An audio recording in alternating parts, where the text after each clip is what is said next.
हम्म। आज हमारी इस डीप डाइव चर्चा में हम एक ऐसे रहस्य को सुलझाने वाले हैं जो हम सबके जीवन से बहुत गहराई से जुड़ा है। और वो रहस्य है खुद इंसान। बिल्कुल। आज का हमारा मिशन है व्यक्तित्व यानी पर्सनैलिटी की परतों को खोलना। सही कहा। उपलब्ध इग्नू की अध्ययन सामग्री और मनोवैज्ञानिक स्रोतों के आधार पर हम ये डिकोड करने की कोशिश करेंगे कि इंसान आखिर वैसा व्यवहार क्यों करता है जैसा वो करता है। और श्रोताओं के लिए ये जानना बेहद दिलचस्प होगा कि वे अपने आसपास के लोगों के व्यवहार का अनुमान कैसे लगा सकते हैं। एकदम सही। हम अक्सर सोचते हैं कि कोई इंसान इतना गुस्सैल क्यों है या कोई दूसरा इतना शांत क्यों रहता है। हाँ, मतलब आज हम इन्हीं जटिल मनोवैज्ञानिक सिद्धांतों को बिना किसी भारी भरकम शब्दकोश के समझेंगे। अगर हम शुरुआत करें तो पर्सनालिटी शब्द दरअसल लैटिन भाषा के शब्द पर्सोना से आया है। परसोना यानी वो मुखौटा जो प्राचीन रोमन थिएटर में कलाकार अलग अलग किरदार निभाने के लिए पहनते थे। सोचिए, एक मुखौटे से शुरू हुआ ये सफर आज के इतने बड़े और जटिल व्यक्तित्व विज्ञान तक पहुंच गया है। Okay, let's unpack this.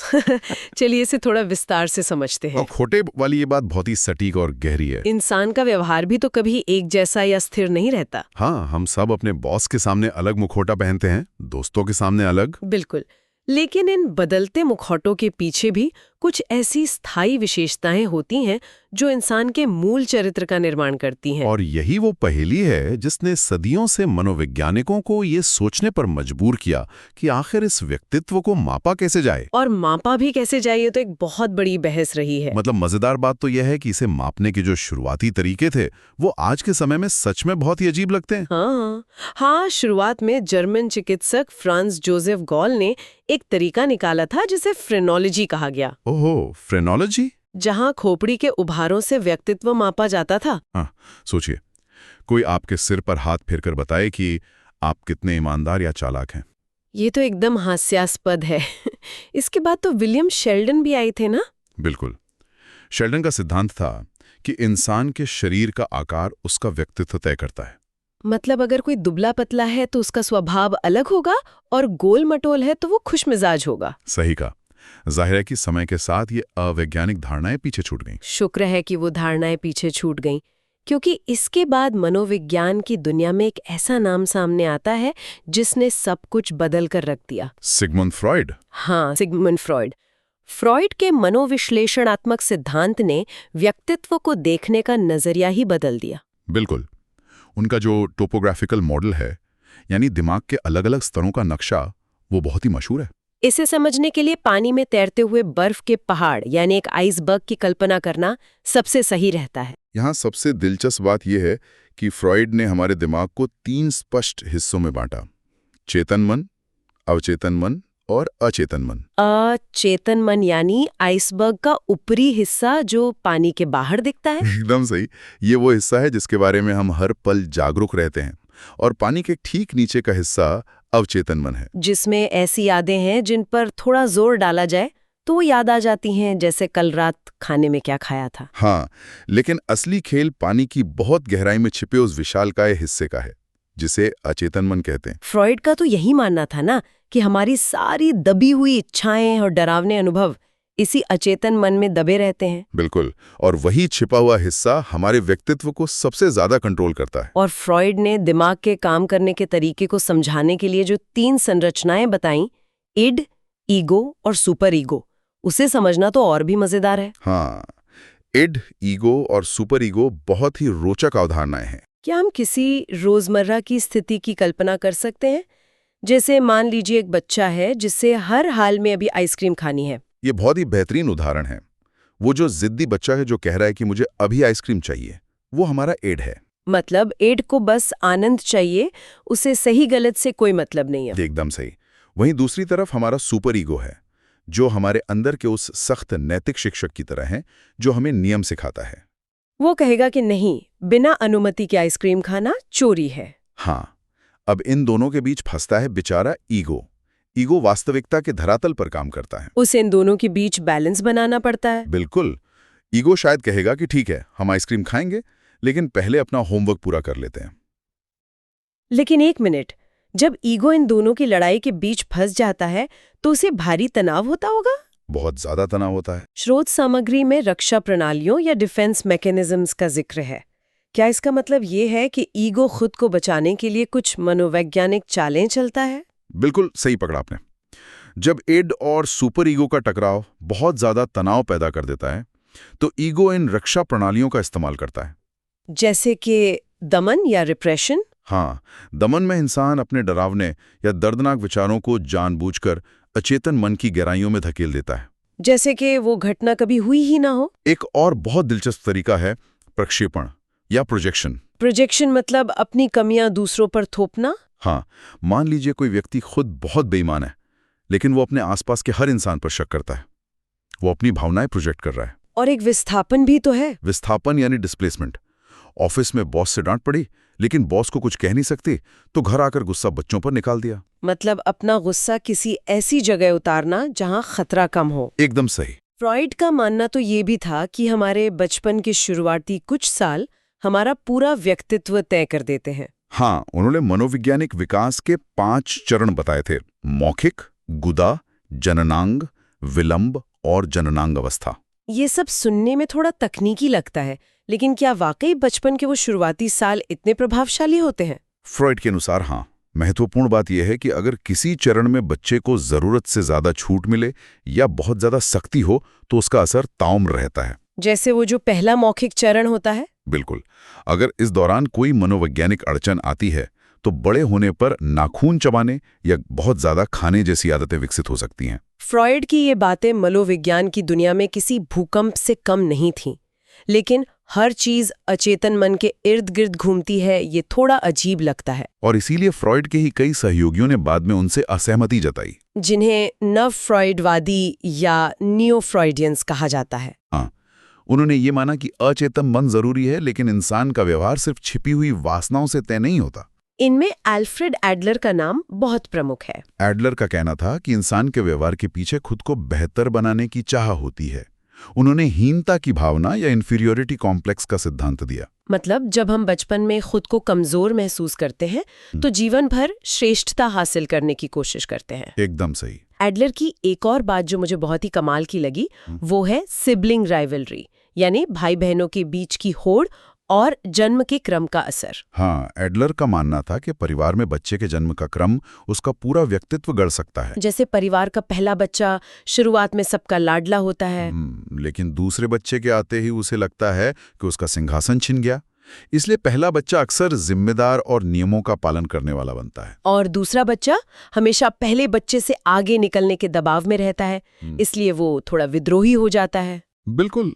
और सबसे छोटा बच्चा हमेशा असुरक्षा और आकर्षण का मिला-जुला भाव लिए रहता है। ये तो हर दूसरे परिवार की कहानी है। खैर, एडलर के अलावा कार्ल युंग का जिक्र भी स्रोत सामग्री में विस्तार से है। युंग तो फ्रॉइड के बहुत करीबी थे ना? हाँ, लेकिन युंग ने अपना अलग रास्ता चुना, जिसे विश्लेषणात्मक मनोविज्ञान कहते हैं। उन्होंने अचेतन मन के विचार को एक नए स्तर पर पहुंचा दिया। What's fascinating here is, यहाँ सबसे दिलचस्प बात यह है कि युंग ने सामूहिक अचेतन की धारणा दी। सामूहिक अचेतन यानी कलेक्टिव अनकॉन्शियस। हाँ, उनका मानना था कि हमारे भीतर हमारे सभी पूर्वजों, यहाँ तक कि पूरी मानव जाति के अनुभवों का एक साझा खजाना छिपा हुआ है। मतलब हम सब अपने भीतर एक साझा अतीत को लेकर चल रहे हैं। ये तो किसी साइंस फिक्शन फिल्म जैसा लगता है। सुनने में ऐसा लग सकता है, लेकिन युंग ने इसे समझाने के लिए आधे रूपों या आर्केटाइप्स का सहारा लिया। जैसे कि पर्सोना, वही मुखौटा जो हम समाज को दिखाते हैं। बिल्कुल। और दूसरा है एनिमा और एनिमस, यानी हर पुरुष के भीतर एक स्त्रीण पक्ष और हर स्त्री के भीतर एक मर्दाना पक्ष। और एक शैडो या प्रतीक्षाया भी तो है। हाँ, ये हमारे व्यक्तित्व का डार्क साइड है, जहां हमारी सारी कमजोरियां और गुस्सा होता है। युंग कहते थे कि शैडो को स्वीकार किए बिना इंसान पूर्ण नहीं बन सकता। फ्रॉइड और युंग ने तो हमें हमारे दिमाग की गहराइयों में उलझा दिया, लेकिन मनोविज्ञान में एक बिल्कुल ही अलग विचारधारा की एंट्री होती है। आप व्यवहारवाद या बिहेवियरिज्म की बात कर रही हैं? बिल्कुल, जो कहती है कि अंदर कुछ नहीं है, जो है वो बाहर है। जॉन बी वॉटसन और बी.एफ. स्किनर ने तो मानो पूरी थ्योरी ही पलट दी। व्यवहारवादियों का नजरिया एकदम स्पष्ट था। व्यक्तित्व केवल हमारे सीखे हुए व्यवहार का परिणाम है। मतलब हम जिस माहौल में बड़े होते हैं, वहीं से हमारा व्यक्तित्व बनता है। एकदम सही। जिसे स्टिमुलस रिस्पॉन्स कहते हैं। लेकिन वॉटसन का एक दावा स्रोत सामग्री में दिया गया है जो बहुत ही एक्सट्रीम लगता है। हाँ, उनका वो मशहूर दावा। उन्होंने कहा था कि मुझे 1 दर्जन स्वस्थ बच्चे दे दीजिए, मैं उन्हें डॉक्टर, वकील, व्यापारी, यहाँ तक कि भिखारी या चोर भी बना सकता हूँ, चाहे उनके पूर्वजों का वंश कुछ भी रहा हो। मतलब क्या वाकई इंसान कोई मशीन है जिसे आप कंडीशनिंग के जरिए कुछ भी बना दें? ये विचार तो बहुत ही निराशाजनक लगता है। और यही वजह थी कि मनोविज्ञान में एक तीसरे और बहुत ही सकारात्मक दृष्टिकोण ने जन्म लिया, मानवतावादी दृष्टिकोण। Humanistic approach. हाँ, मानवतावादियों ने व्यवहारवाद के मशीनी नजरिए और फ्रॉइड के निराशावादी नजरिए दोनों का कड़ा विरोध किया। इसमें कार्ल रॉजर्स और अब्राहम मैस्लो के नाम सबसे ऊपर है। कार्ल रॉजर्स ने कहा कि हर इंसान जन्म से ही अच्छा होता है। उन्होंने 2 तरह की छवियों की बात की, वास्तविक छवि और आदर्श छवि। वास्तविक छवि यानी हम आज जो हैं, और आदर्श छवि यानी हम जो बनना चाहते हैं। बिल्कुल।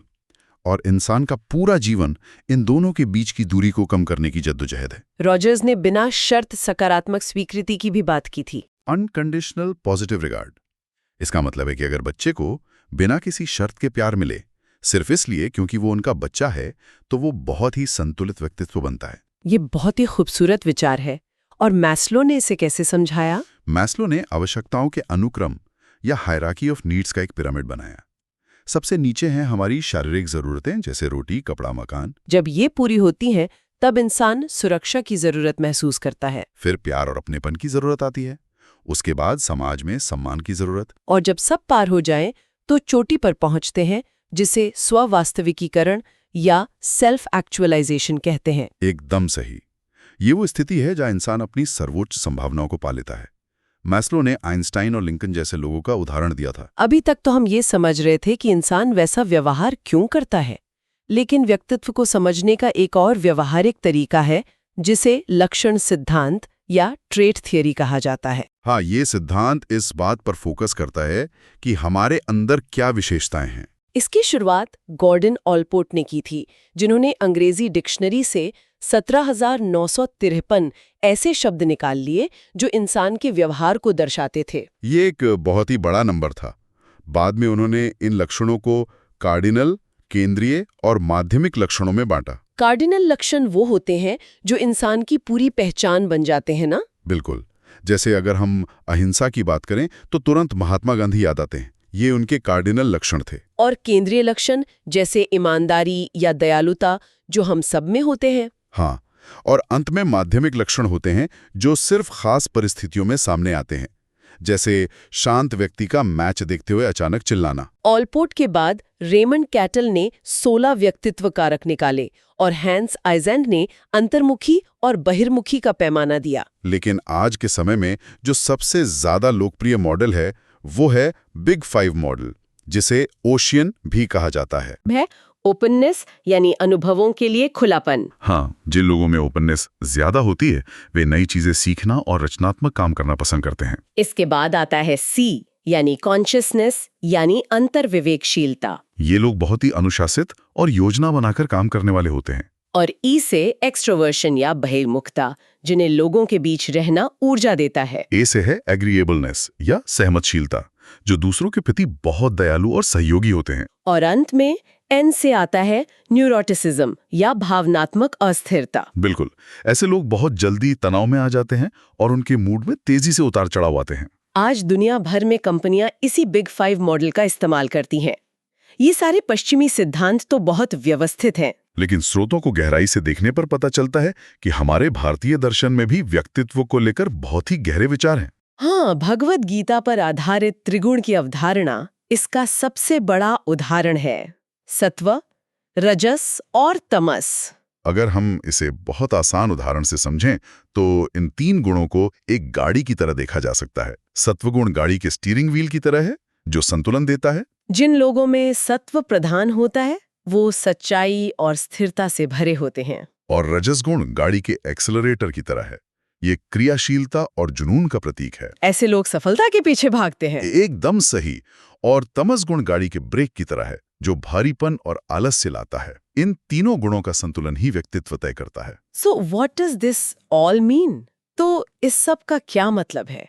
इतने सारे सिद्धांत, इतने सारे गुण, आज हम इन्हें मापते कैसे हैं? व्यक्तित्व को मापने के दो मुख्य तरीके हैं। पहला है सेल्फ रिपोर्ट टेस्ट, जैसे मिनेसोटा बहुभाषीय व्यक्तित्व सूची या MMPI। इसमें इंसान को कई सारे वाक्य दिए जाते हैं और उसे हाँ या नहीं में जवाब देना होता है। चूंकि इसमें व्यक्ति खुद जवाब दे रहा है, इसका मूल्यांकन बहुत सीधा होता है। लेकिन दूसरा तरीका बहुत ही रहस्यमयी है, प्रक्षेपीय तकनीक। इसमें वो रॉर्शैक इंक ब्लॉट टेस्ट आता है ना, जहां मनोवैज्ञानिक कार्ड पर स्याही के बेतरतीब धब्बे दिखाते हैं। बिल्कुल। ये परीक्षण इसलिए खास है क्योंकि इसमें कोई सही या गलत जवाब नहीं होता। मतलब जब इंसान उन धब्बों में कोई कहानी देखता है तो वो अपने अचेतन मन को प्रोजेक्ट कर रहा होता है। एकदम सही। ये फ्रॉइड की उसी थ्योरी का एक व्यवहारिक रूप है। ये सचमुच कमाल का विज्ञान है।